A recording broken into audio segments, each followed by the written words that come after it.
Hi everyone, welcome back to Art of the Part. I'm out in the shop today and I'm making a run of our 98432 components for the students. They're going to look something like this. So we're making this little kit so that we can measure 98431, 98432, and then 98433. And then we'll do some measurement and quality control exercises on these, as well as drawing them in CAD and CAM and then running them out in the machine. I just wanted to walk through a little bit of first operation and how I would approach this. So I'm here on the DMU-50 from DMG MORI. I'm going to pop here into my CNC control, and what I would normally do is I would just double check or maybe even write this program. I've been running a handful of these prior to this, but I'm just going to go through this and talk about it. We wrote this program here in ShopMill, which is the conversational program software embedded into these Siemens controls. So this is the Siemens 840D controller. And the way that I wrote this, so I'm going to go over here to my program manager. I have a set here, and I just want to call out a couple things. So we have first op machine block 0, first op machine block 1, 2, 3. And then we also have the sub-program here for 98420. So I'm going to jump over here to my first op machine block 2, which should be for the backside of the 98432 component. And you can see that it's pretty simplified here. We have a handful of conversational program commands here that we wrote in.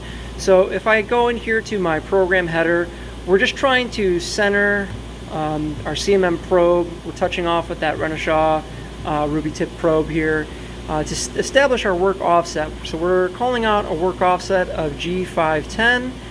We're just going to do a block centered. So when I cycle start this, a probe is going to come out and it's going to touch points in X and Y and then establish them as a center point of the raw stock material. This is pretty helpful because I'm not picking up the same cut length of material every single time. We're just cutting this on a regular saw, so it could vary anywhere up from like 60 thousandths to 1/8 of an inch. So we're not super exact, so it's helpful to call out this little work offset touch off to establish the center of that block. Our working material is going to be around 3 3¾ in X and then 3 inches in Y. So we added a little bit of stock here to the X dimension, and then we'll go down through that. Accept that. Then we would go ahead and measure an edge. So we're trying to touch off on the Z0, establish it as Z0 for that work offset 510. We'll call it off again. We're giving it a rough idea of where it is in relation to the existing work offset. Cancel that out. And then we'll measure out that rectangle to get the exact center of the piece of material that's in there right now. So a couple pieces there. It takes a while to go through this, and I'll cycle start it and we'll start going through it here. But we also wrote some pretty easy lines of code. So we did a face mill, just a finish. We're giving it its X and Y extents and how far it has to go down in Z. Then we're going to do a rectangular spigot, which is just going to go around in a rectangular pattern. This is our roughing. This is our finishing. You can see that we have a roughing icon there, a finishing icon there. And then we use the same geometry there to go ahead and do a chamfer. Then we'll engrave the part number, and then we'll engrave the name of the part. And then we actually execute this sub-program. So you can see there that 98420, so that was back in that other folder. This is something I programmed in Mastercam. It's just the logo. It's the IIT logo that it's going to be on the back of each one of these components. So it's going to be that. I mean, I'm pretty good at writing G code, but I don't think I could ever write that by hand. Or if I would, it would just take way too long. So that's why I just made that as a Mastercam program and then just call it up as a sub-program in each one of these. So pretty simple. As I go through 98431, 98432, 98433, I just copy this program and then change some of these parameters so this reads the appropriate machine block. So pretty simple. I would always go ahead and run this as a simulation before running a part. So I'll simulate that out. You'll see what this looks like. Okay, so touching off on the probe, cutting around it. There's our finishing pass, the chamfer tool, and then we're going to engrave. This might take a little bit to get through, so I'm going to program control, see if I can 100% override. Sometimes it'll go faster with this override. I've often run into issues where there's too much code that it actually slows down when you do, 100% override. Let's see if I can go any faster here. Okay, so we got our rough idea of this. It'll take a second to go ahead and render this out, but you can trust me that that's what that, oh, there it is. That's what that program looks like. And then we'll jump back here into our program, and then we can see that there's an estimated total time of 5 minutes and 30 seconds. So I'm pretty happy with this. We're gonna go ahead and execute, but before we do, I'm gonna unload the part because I have been running production. So I'm going to go ahead and do that, unload it. Make sure you're wearing your safety goggles. We're gonna open the door slightly. I'm gonna blow this off. All right. And that's what the finished product is gonna look like. We can see that it is fully secured in the vise, and it's sitting here on the teeth of the vise, so there's no parallels beneath it. So I'm gonna go ahead and grab my torque wrench, and then I'm going to loosen this. Okay. Normally, when I have two hands, I would go ahead and blow this off as well, but I'm just going to bring this over here and take a couple quick measurements. I could put it on the surface plate and measure this, but we also have the flashing of the material, the raw material, so I think it's just easier for us to go ahead and measure this out with a caliper. So here I'm at 0, so I'm just going to go ahead and measure this. So we should be reading 3.5. So we're a little large, just about a 1/2 not a big deal. Still within our plus or minus 3 thousandths tolerance. And then we'll go ahead and grab this side, and then we're about 3/10. So again, we're still in our plus or minus, oh sorry, that's 3 thousandths. So this might be a little tight. I'm gonna go ahead and try it again here. A little hard to measure here with one hand. So I'm now seeing about 1/1000ths, a little bit more accurate there. I'll just double check this side. Okay, yeah, I'm at 1/1000. Sorry, I called that 1/10. So again, we're in our plus or minus 3 thousandths, so this should be good to go and run another program and set this up for a second operation. But I'm gonna take a piece of raw material here. I'm going to load this in the teeth. And the way that we wrote that program for the probe, we just have to center this somewhere here in the vise. It doesn't have to be exact, but as long as we center it by eye, we should be good to call that out. Normally with two hands, I would hold this down and then clamp. But this torque wrench is set to 75 Newton meters, so it should click when we hit that pressure or that force. So we got that click. I don't have to tighten this down any further, so that should be good. We don't have to use a dead blow hammer because then we'd end up damaging the teeth. So I think we're pretty good there. So we confirmed that the program is good. I'm going to go ahead and lock the door. I'm going to select execute. Sorry, we're going to select execute. Checked out this program. And we can see there that the program is now loaded into the machine, the control panel, and we can go ahead and cycle start this. Since I've been running a handful of these, like a full run of them, I've been letting this run at 100% on the rapid as well as the linear. However, if this is the first part that we're going to be running for the day, I'm going to encourage you to turn these both down. And likewise, while you're operating the machine, always keep a hand near your E-stop or your cycle stop to stop the program, stop the machine in case the tool gets too close to the workpiece, the table, or sorry, the vise or the table, so that we don't have a crash. So we're good to go. I'm going to go ahead and cycle start this. We can see that when we cycle start it, it's going to try to do a tool change.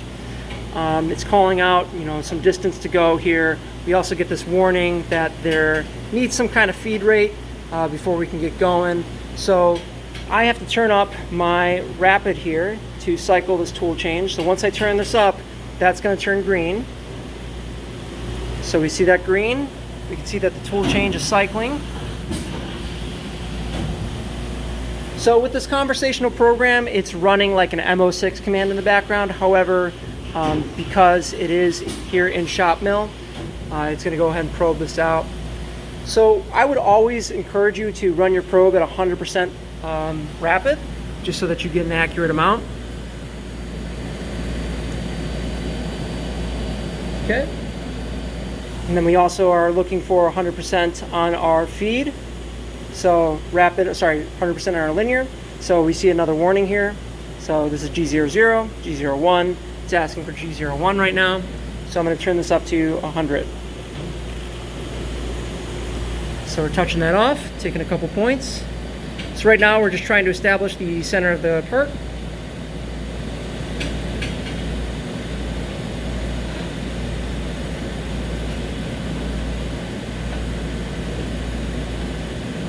Okay, so we should have gotten X there, and now we're going to go ahead and grab Y.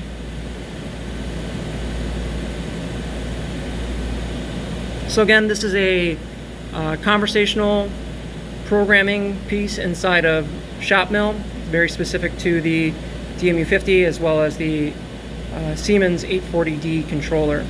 Now we're going to grab the next tool, so we're cycling that out. So now we're moving into that face milling operation. So here's where I would encourage you to go ahead and again turn both of these down, as well as always keep a hand near your e-stop. So as we're doing that tool change, we can see that the tool is turned on, it is rotating, but we get a warning that it's asking for some kind of feed. So I'm going to turn my coolant off. It's just good habit to make sure that I'm making good contact with the top of the face, so my Z0 that we just established. Because if I miss the pass or the pass is too deep, I can go ahead and stop the program before we cut any further. So I'm going to ease my tool in with my rapid feed rate. Okay, so we're moving over the part. Slow this down a little bit. Okay, we can also see our distance to go. So we're at 0, 0, now it has to travel in X. So it's asking me to turn on a new feed. So this is going to be our linear. So we are not going to be able to control this anymore with the rapid. It has reached the end of its G00 commands. So we're going to turn that down. We're going to turn this up. This is our G01. And we're going to see if this is going to hit the part. So I'm turning my linear feed rate on. See if we make contact. Okay, so I'm seeing some chips. Looks like we are making contact. If I so wish, I can go ahead and turn my coolant back on, and I'll let this run through.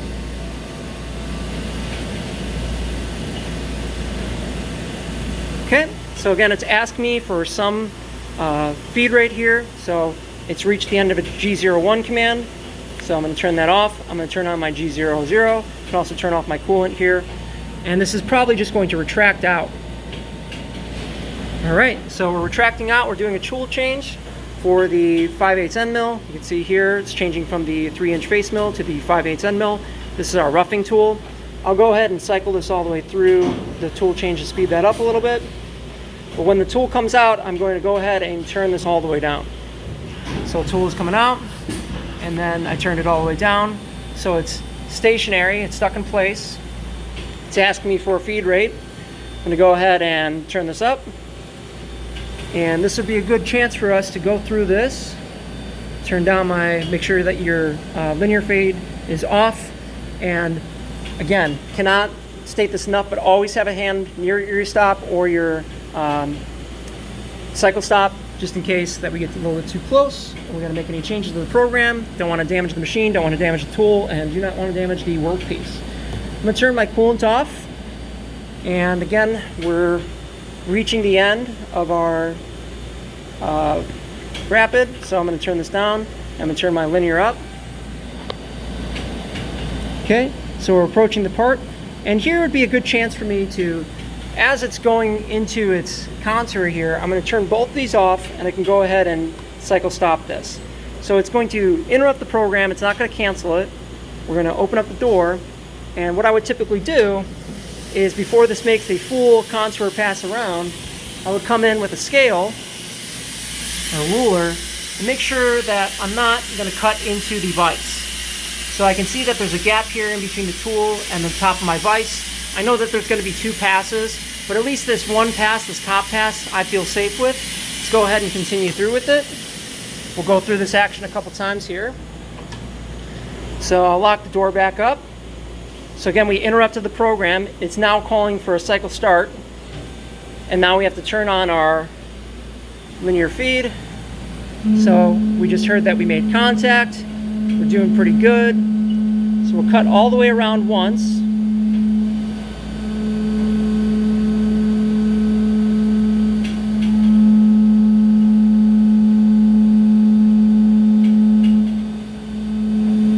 All right, so now it's going to back out and then it's going down.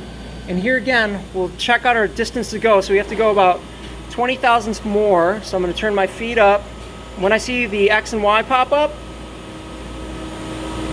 turn this off. So I'm at my Z value. Now I'm going to do that contour pass. I'm going to go ahead and cycle stop this once again. Unlock the door. And we can see that the tool is now noticeably lower than it was before. So what I'm going to do is slide my scale in there.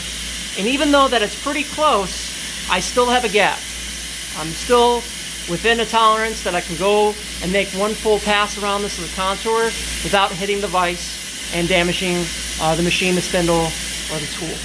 So as long as I see gap there, I'm happy. I'm going to go ahead and close the door.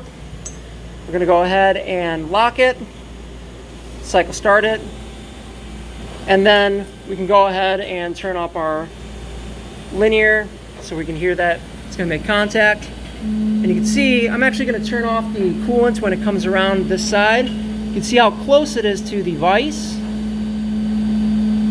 So that's why we always want to check our Z depths so that we accidentally don't plunge into that vise. So I'm going to turn that coolant back on. We at least have some gap in between, again, the tip of the tool and then the top of the vise here. I don't want to typically turn this up anymore right now because I'm already in a pass. I don't want to ruin or change the surface finish from one side of the part to the other side of the part. So I'm going to let this finishing pass run out like this. But that said, I'm pretty happy with this program. Again, I've been running a handful of them. I would encourage you to always run single block or step through your program and make sure that every single line of code is good to go, because you absolutely do not want to damage the machine. You do not want to damage your tool or damage your workpiece. So I'm going to end the video there. I'm going to turn my rapid and my linear all the way up, let this run out, and I'll be probably running a handful more parts of these. But I appreciate you watching. I hope that you learned something just talking my way through this first operation here. So we'll go ahead and catch you in the next one. Thanks. Bye.